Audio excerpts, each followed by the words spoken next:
Selamat datang di YouTube channel saya. Perkenalkan, nama saya Darwin. Hari ini saya ingin berbagi mengenai ERP Adam Peer. Di sini merupakan pengalaman saya di industri manufaktur dari tahun 2011 sampai 2016. Jadi selama 6 tahun saya berkecimpung di dunia ERP. Sebelumnya, ingat like dan subscribe YouTube channel saya untuk dapatkan notifikasi terkini seputar dunia teknologi dan informasi-informasi yang pasti bermanfaat untuk Anda.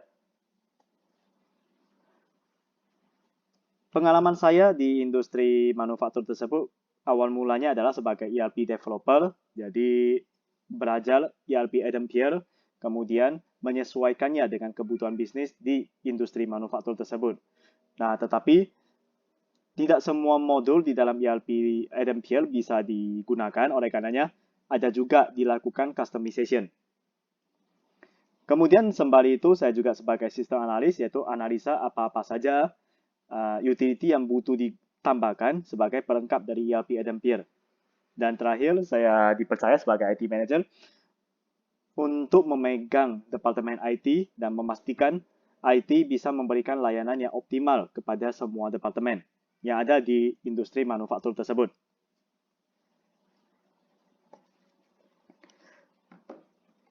Kita butuh tahu terlebih dahulu, ERP sistem itu sebenarnya cara kerjanya seperti gimana, sudut pandangnya. Ada entitas customer, ada entitas supplier. Jadi ini sisi pelanggan, ini sisi supplier. Tentunya kalau udah namanya industri manufaktur, kita butuh bahan mentah dan outputnya itu adalah bahan jadi. Bahan mentah dapatnya dari mana? Tentunya beli dari supplier. Nah, beli dari supplier, kemudian dilakukan pengolahan, baik itu menjadi semi finish good, setengah jadi, terakhir menjadi finish good, produk akhir yang ready untuk dijual. Dijualnya kepada siapa? Yaitu kepada pelanggan. Nah, jadi dua entitas ini pasti selalu ada di dalam lingkungan ERP. Modul-modul yang ada di dalam ERP itu apa saja? Nah, jadi core modulnya adalah sini. Ada manufacture dan production modul. Kemudian ada human resource modul. Berarti yang mendata karyawan-karyawan, kemudian modul-modul yang berkaitan dengan Departemen HRD. Customer Relationship Management. Ini bagian Departemen Marketing. Kemudian ada e-business modul, ada Business Intelligence modul, ada Supply Chain Management modul. Supply Chain Management berarti lebih banyak di departemennya pembelian atau procurement. Ada istilah procurement dan purchasing. Kalau purchasing itu ya pembelian biasa. Nah, kalau procurement itu ada tahapan yaitu lakukan analisa, membandingkan bagaimana kualitas ataupun pelayanan dari supplier-supplier yang pernah bertransaksi. Jadi contohnya, saya membeli barang mentah dari supplier A, dari supplier B, dan dari supplier C. Tentunya sebelum beli kan ada mendapatkan quotation. Nah, dari quotation tersebut ada perbandingan harga. Katakanlah keputusan bertransaksi itu dengan supplier A. Barang yang telah dikirimkan nantinya itu kan digunakan. Nah, ada pastinya kita bisa tahu bagaimana kualitas barang dari supplier A. Beberapa bulan kemudian atau periode berikutnya ketika hendak membeli barang yang sama, nah di sana kan udah ada pengalaman supplier A ini kualitasnya gimana. Kalau misalnya kualitas di awal itu kurang memuaskan, nah bisa jadi kita udah mulai mempertimbangkan bagaimana nih dengan supplier B. Bisa jadi harga lebih mahal dan ternyata kualitasnya lebih bagus. Kita tarik panjang dari sudut pandang long term, lebih menguntungkan, lebih bagus. Dan dengan kualitas yang bagus, efeknya adalah pada saat produksi itu nggak terlalu banyak waste, dan akhirnya customer pun akan puas karena barang yang dibeli itu memiliki kualitas yang memuaskan, yang bagus. Jadi secara nggak langsung ERP ini semua modul itu saling berhubungan. Database yang dipakai di dalam ERP system itu hanya satu, berbeda dengan sistem informasi saja, karena kalau sistem informasi itu satu departemen bisa jadi satu sistem informasi dan satu database. Lalu departemen lain juga demikian, beda database. Nah, tetapi kalau sekarang ini, walaupun namanya sistem informasi, sebenarnya sudah diintegrasikan dan database hanya satu. Begitu juga kalau di dalam ERP system, ini udah pasti database hanya satu. Nah, tetapi saya mengatakan pasti, balik lagi kepada kebutuhan dari industri yang bersangkutan. Apakah ada pertimbangan tertentu? Misalnya, pertimbangan ke arah risk management, atau mungkin mau diintegrasikan dengan sistem lain sehingga dibutuhkan pemecahan database. Nah, itu lain cerita. ERP system bisa diterapkan di industri jasa. Sebenarnya bisa, walaupun modulnya itu nggak semuanya pas ya. Tetapi karena ada ketersediaan customization, sehingga kita bisa custom supaya industri jasa tersebut bisa menggunakan ERP. Hanya saja, ERP itu kan skupnya lebih luas. Kalau digunakan di industri jasa, itu kan terlalu kecil. Ya, itu hanya pertimbangan saja. Kemudian yang kedua adalah industri dagang. Yang ketiga adalah industri manufaktur. Jadi dagang dan manufaktur itu bisa menerapkan ERP. Ketika saya di industri ini, jadi ada dilakukan sertifikasi ISO. Waktu itu ISO adalah 9001 versi 2008. Kalau sekarang sudah bertransisi menjadi ISO 9001 2015. Apa sih itu ISO? ISO itu adalah sistem manajemen mutu. Jadi memastikan mulai dari proses bisnis, kemudian operasional, barang akhir, finish good yang dijual kepada customer, itu semuanya benar-benar terjamin kualitasnya. Itulah yang dikontrol oleh ISO.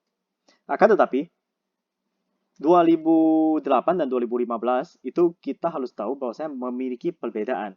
Kalau 2008 dia ada 8 klausul, kalau di 2015 itu ada 10 klausul. Bedanya di sana. Nah, singkatnya, di sini 2008 perbedaannya adalah sistem approach to management. Pendekatannya adalah kepada manajemen. Nah, kalau di sini ISO 2015, pendekatannya adalah improvement. Jadi improvisasi menjadi lebih baik. Selain dari itu, di ISO 2015 ini, dia konsepnya adalah risk management.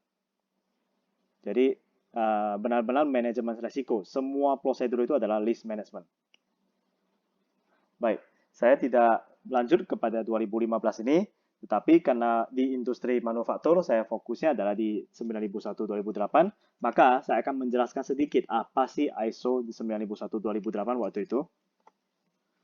Di ISO ini yang diatur itu adalah ada pengendalian dokumen. Ini adalah SOP penting ya, utamanya. Ada pengendalian dokumen, di mana ada di dalam klausul 423. Jadi dokumen itu semuanya terdokumentasi, formatnya sudah diatur, jadi ada standarnya.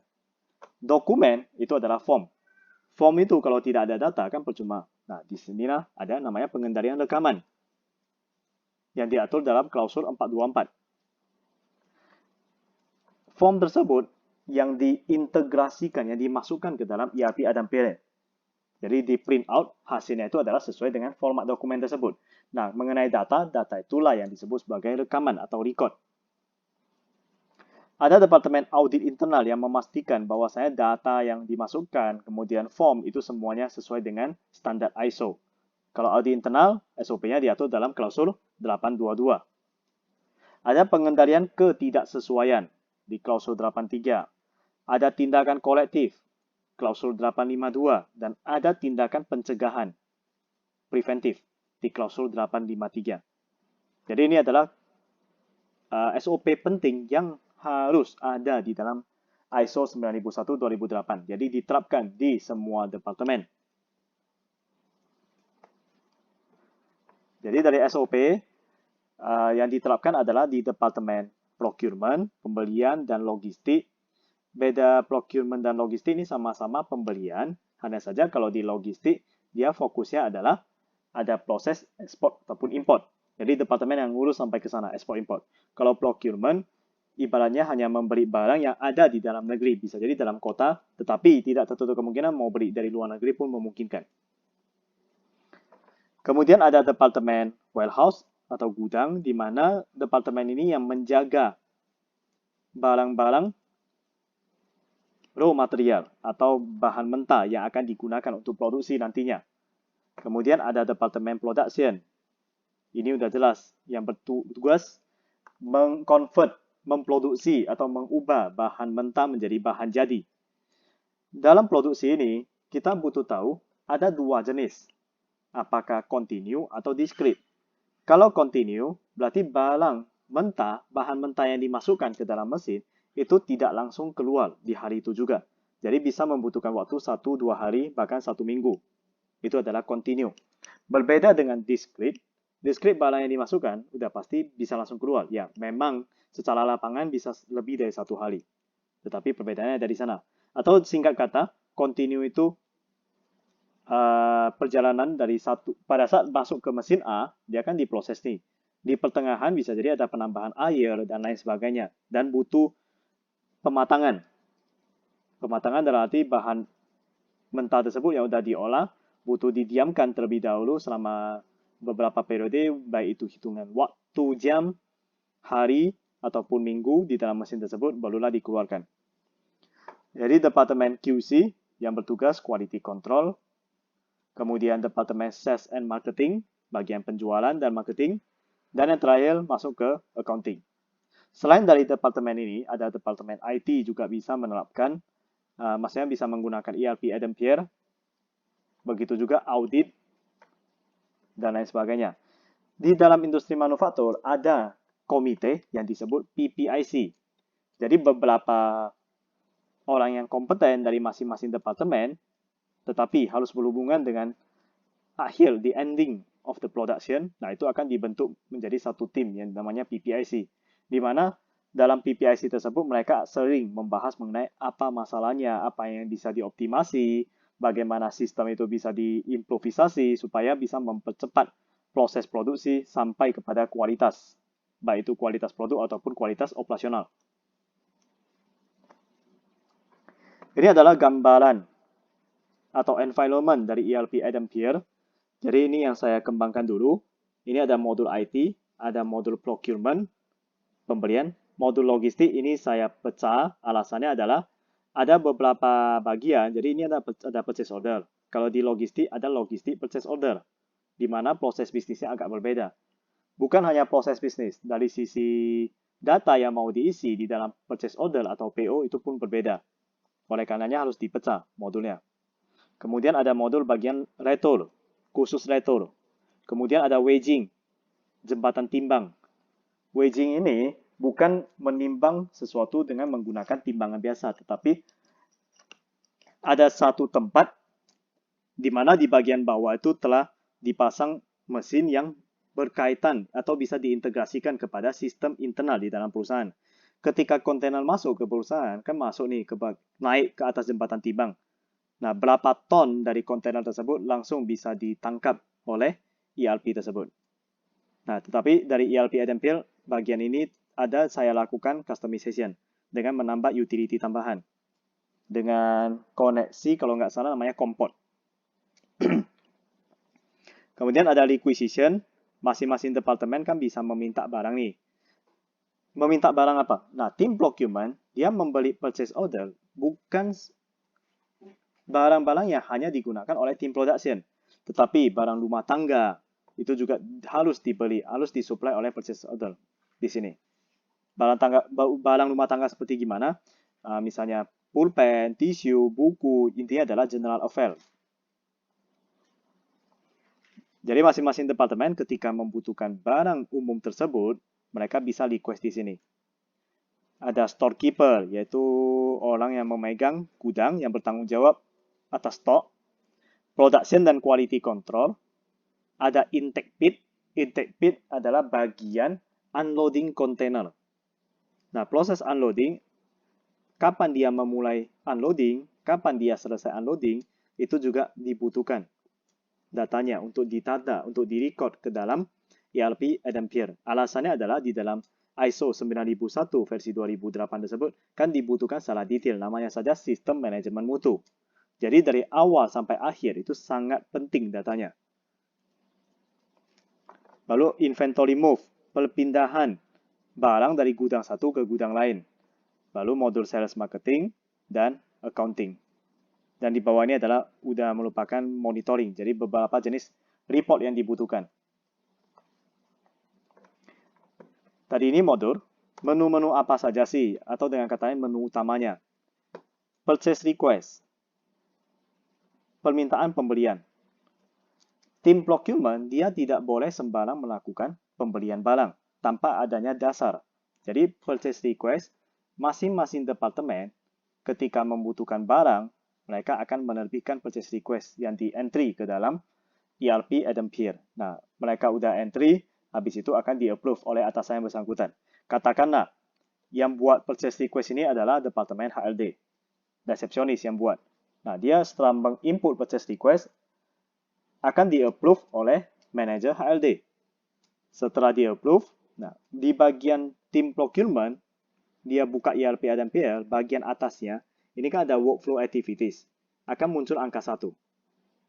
Nah, dia akan ngecek. Ada yang request nih. Requestnya apa? Berarti ada purchase request.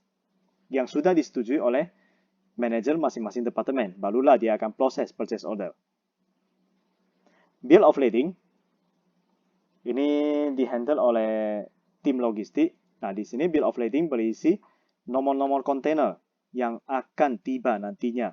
Sebenarnya ya bagian ini juga merupakan purchase order. Tetapi mengapa kita butuh data nomor kontainer tersebut? Karena pada saat kontainer datang, itu kan akan ditimbang nih.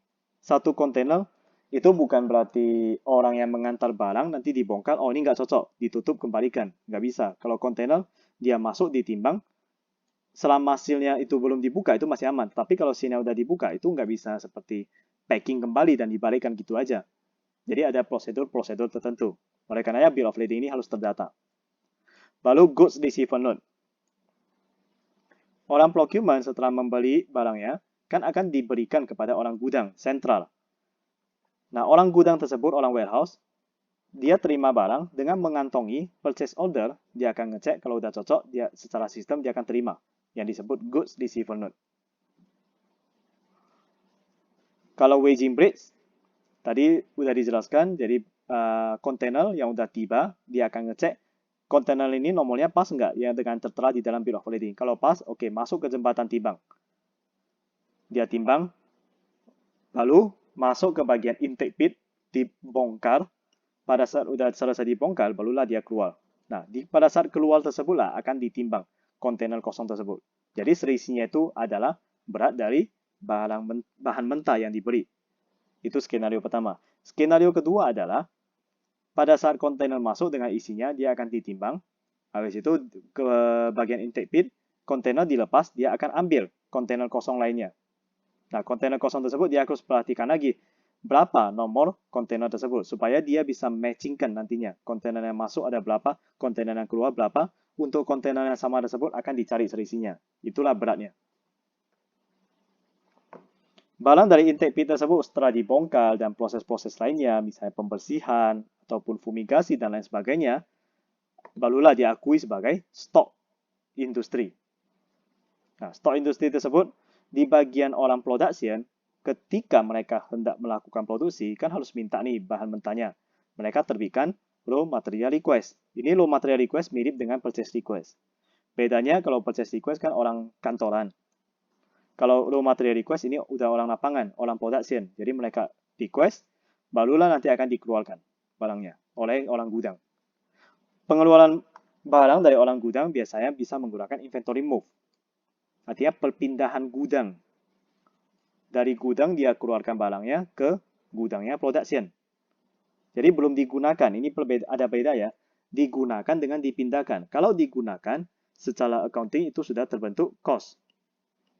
Ya bisa jadi cost ataupun nanti masuknya ke HPP. Nah, kalau perpindahan gudang, dari sisi accounting dia nggak ada perubahan apa-apa. Karena yang berubah itu hanya lokasinya saja.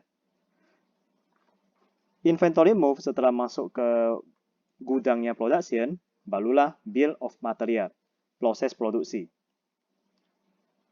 Jadi proses produksi misalnya A tambah B, dia akan menghasilkan C. C itu adalah finished good. Hasil dari C langsung masuk ke gudang finished good atau barang yang sudah ready untuk dijual. Berikutnya adalah internal use inventory. Internal use inventory adalah menu yang bisa digunakan oleh departemen manapun. Contohnya, kalau dari departemen HLD sendiri, mereka kan ada general affair. Mereka punya stok pulpen contohnya. Nah, dari stok pulpen tersebut mereka mau pakai. Ya udah, itu disebut internal use inventory. Begitu digunakan, inilah yang terbentuk cost di accounting. Kita lanjutkan lagi, proses bill of material. Finish good udah ada, akan dijual oleh tim sales and marketing. Nah, tim sales and marketing mereka akan terbitkan sales order. Ada purchase order, ada sales order. Purchase order adalah kontrak dengan supplier. Jadi kita kontrak harganya, kita kunci harganya. Kalau sales order, kita kunci harga dengan si customer. Nah, setelah dikunci, kapan nih barang dikeluarkan? Inilah muncul delivery note. Jadi surat jalan. Surat jalan dari form tersebut yang dicetak keluar dari ERP ADMPL akan diberikan kepada orang gudang. Dari orang gudang akan lakukan loading. Apakah loading ke kontainer untuk keluar negeri ataupun loading dengan menggunakan truk biasa. Nah, barang keluar, selesai. Berarti terciptalah penjualan. Jadi terakhir adalah menu yang ada di Departemen Accounting. Ini adalah menu-menu penting, menu-menu utama yang harus ada di dalam ERP ADMPL. Tetapi ditekankan juga kembali kepada kebutuhan perusahaan. Bukan berarti kalau sudah menjalankan ERP, semua menu itu harus digunakan. Kalau memang ada case tidak bisa terpenuhi nih sesuai dengan kebutuhan perusahaan, maka bisa kita buat utility tambahan. Goalnya adalah perusahaan bisa menjalankan proses bisnis dan disesuaikan dengan ISO yang berjalan. Kelebihan dari ERP ADMPL adalah bisa dilakukan customization. ERP ADMPL dibuat dengan menggunakan bahasa pemrograman Java, jadi dengan customization pun kita harus menggunakan IDE, bisa Eclipse, bisa NetBeans.